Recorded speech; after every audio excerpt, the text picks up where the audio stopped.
I'm just working on some writing and video creation. Yes, at the same time. Actually, they're kind of the same thing if you think about it. I mean, they both have very similar purposes. I mean, you've got a message you're trying to bring, you've got different methods you use to get people's attention, to get them to listen, to pay attention to you.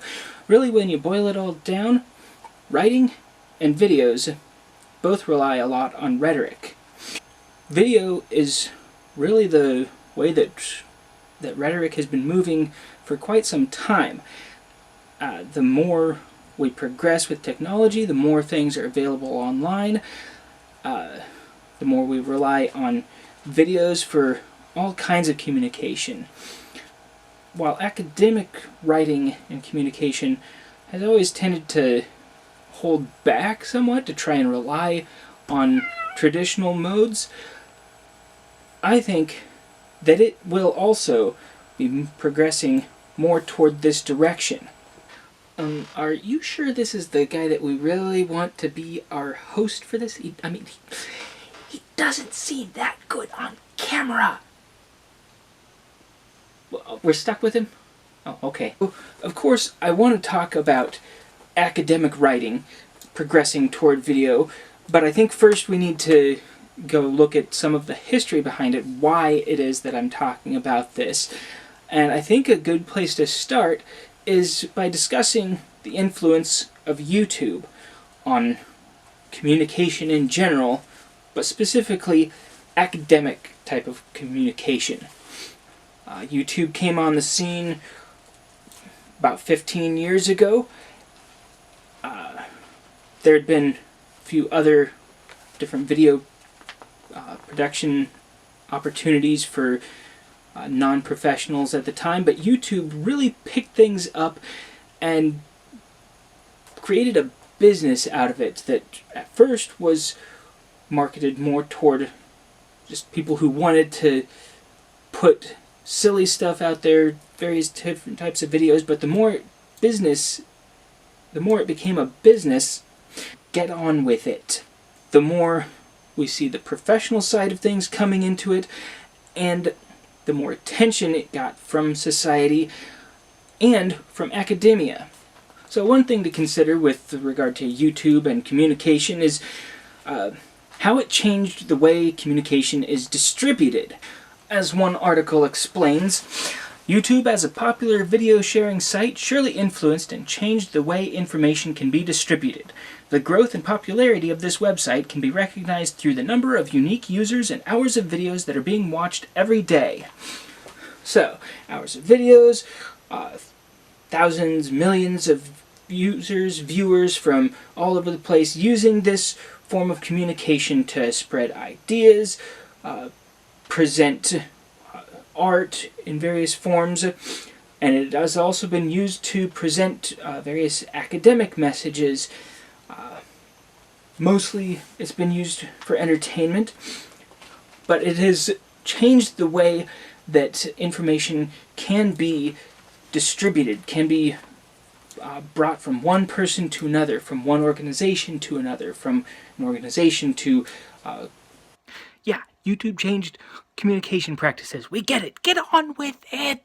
One of the things that makes this form of communication so effective is just the overall power of visual communication as a whole. Written communication can be very effective at getting its message across, but visual communication invites more of the senses. According to the same article noted previously, film is made of verbal and nonverbal signs, combinations of picture, music, and film narrative that, in comparison to other media, creates a stronger image.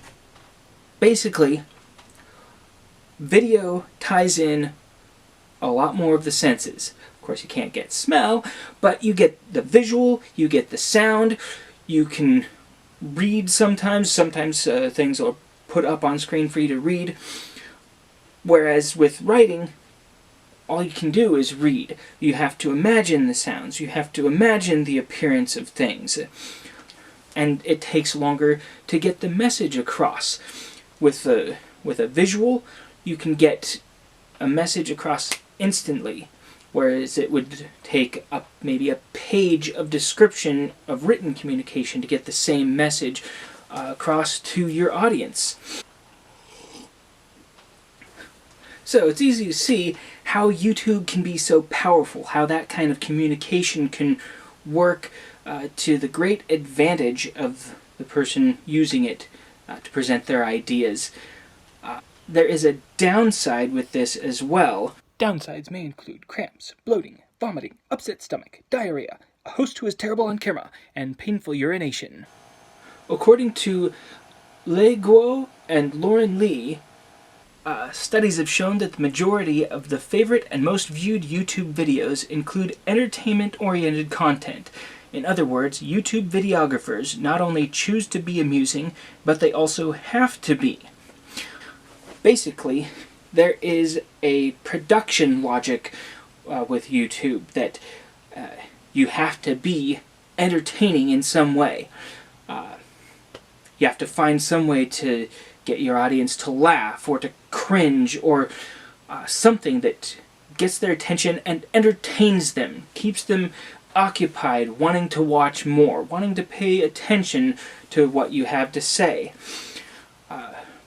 So that can be something kind of difficult for an academic creator, because you're wanting to get your message across, you're wanting to engage in an academic way, but you also want to make sure that people are actually going to watch what you present.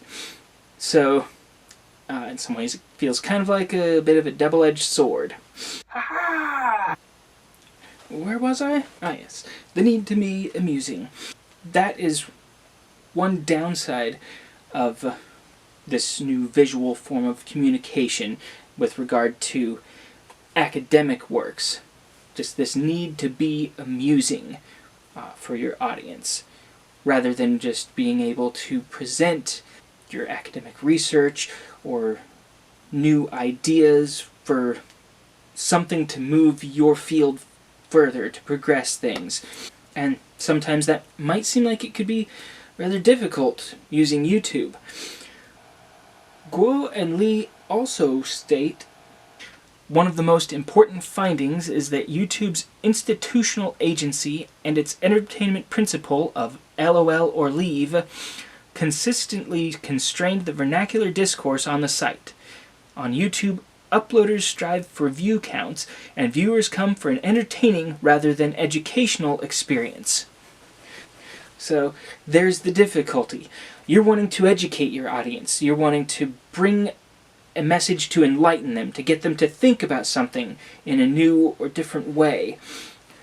But with this form, you also have to make sure that you are entertaining, because that's what they are looking for, is something to entertain them. And so you have to find some way to encapsulate your academic message into this fun and entertaining style, so that your video will get views, that people will pay attention to it and be entertained, but also get the academic message that you're trying to get across. So that can be a difficulty with this form of communication. However, consider this. Entertainment is engaging, right? And good writing is engaging. So, is it really a negative that you need to be entertaining on YouTube to be able to get your message across? Or is it really just a different way of looking at something that you already need to do with your writing for it to be effective? Writing has to be engaging.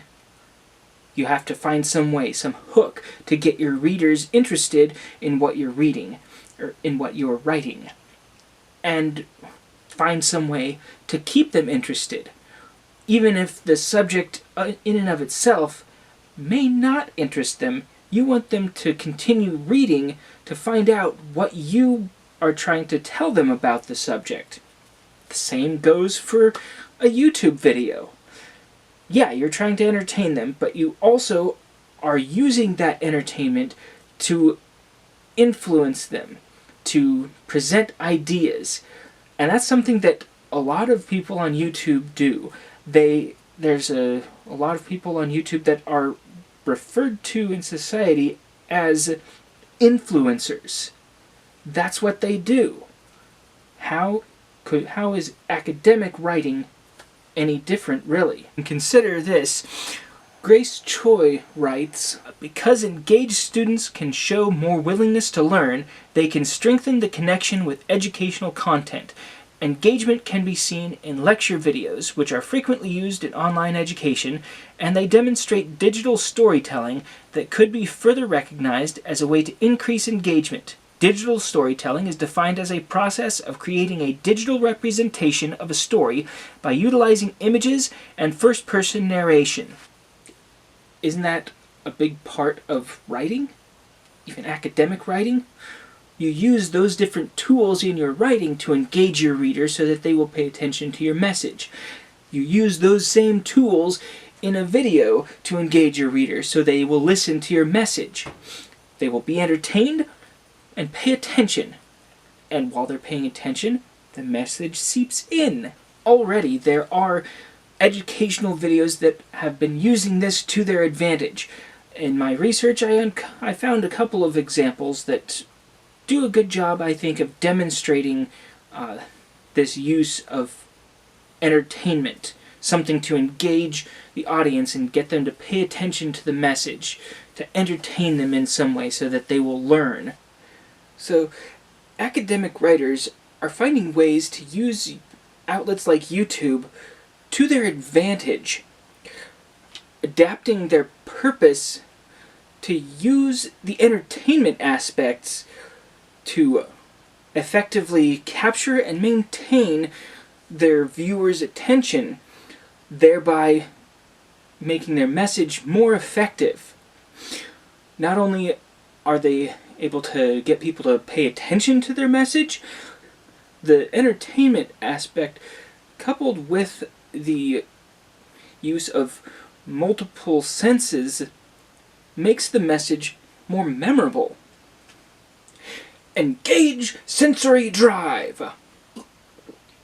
But actually, a lot of the techniques that are used in this way have been around for more than a century. If you think about it, YouTube is just another form of filmmaking. And one of the earliest forms of filmmaking, one of its earliest uses, was documentaries. And what is a documentary more than an academic study presented on film? I mean, it uses a lot of the same techniques as written documents, as written academic studies. You have outside sources, interviews with people that are generally pretty engaging, engaging visual storytelling that has meaning behind it, that attaches to the overall message. And sometimes even really interesting and impactful typography, whether it's in just the titles or in the way that they present a particular word that's being studied or examined, or whatever the case may be. And really, that is the mark of any good writer, to make interesting what they write. But what does all this mean? So you can see that video can be a highly effective tool for academic instruction. Matt Moraine and Jason Swartz point out, it may not surprise anyone to learn that many of the qualities that make instructional videos good are the same qualities that make good written procedures. Clear goals, a structure that supports reading to do, concrete details, and user feedback. These are a lot of the things that we teach in communication classes, like composition and rhetoric, things that we expect our students to learn, and tools that we expect them to use. And so not only is it good for instructional videos, but I think that it also has a purpose and use in students' academic writing, academic composition, and rhetoric. As with any form of writing, students who are new to this use might have some difficulties. They might have some struggles. Moraine and Swartz point out that we might say that many of our students are digitally literate at the functional level, meaning that although they can use many of the basic features of programs, they may do so without a critical understanding of potential applications beyond their immediate purpose. That sounds to me very similar to what we could say about incoming freshman writers in composition and rhetoric. They have an understanding of the basic tools for writing, but they don't really know how effectively they can use them. They need to learn things about how to maintain an effective focus, how to use effective details that highlight their point rather than detracting away from it, that engage their readers in the way that they want their readers to be engaged. Using effective transitions to move from one place to another. The same thing applies with video creation. And so I think that we might see in the not too distant future this form, YouTube videos, that style, being presented as at least an option for student composition in writing classes. Because it does apply a lot of the same techniques, a lot of the same purposes. It requires critical thinking. It requires effective communication skills, and although it's visual, it does require at least some actual writing that needs to be done, even if it's only behind the scenes. I think maybe we should write in that he takes a sip of his coffee.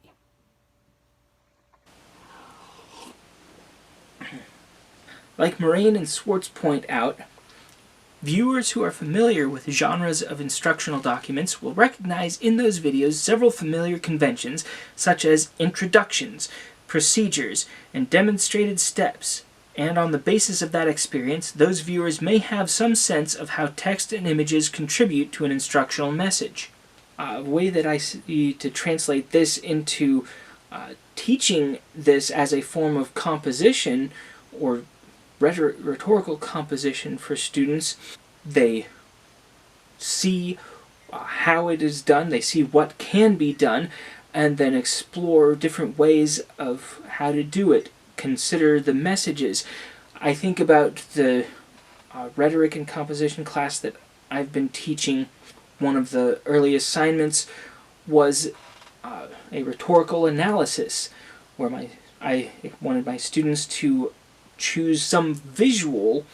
I had them select a still image that they were supposed to analyze to figure out what's the message, what's the purpose, who's the audience.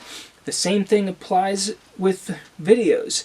I could see YouTube videos becoming a big part of rhetoric and composition, where you start out by having your students analyze a YouTube video to understand its message, its purpose, to figure out the video creator's qualifications to speak on their subject, the rhetorical devices that they use, the different appeals that they use, how much they appeal to logic and reason, to effective, reliable sources, to factual information, and how much they try to engage their audience, how much they try to be entertaining, not just to entertain, but to get their audience to pay attention to their message.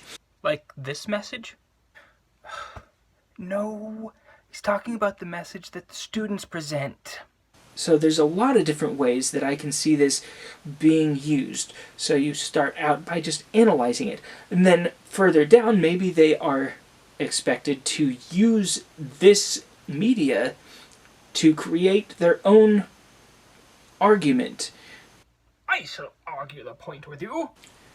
In the short term, I think I would use it as an option, not something that my students would be required to do, but something that would be available to them.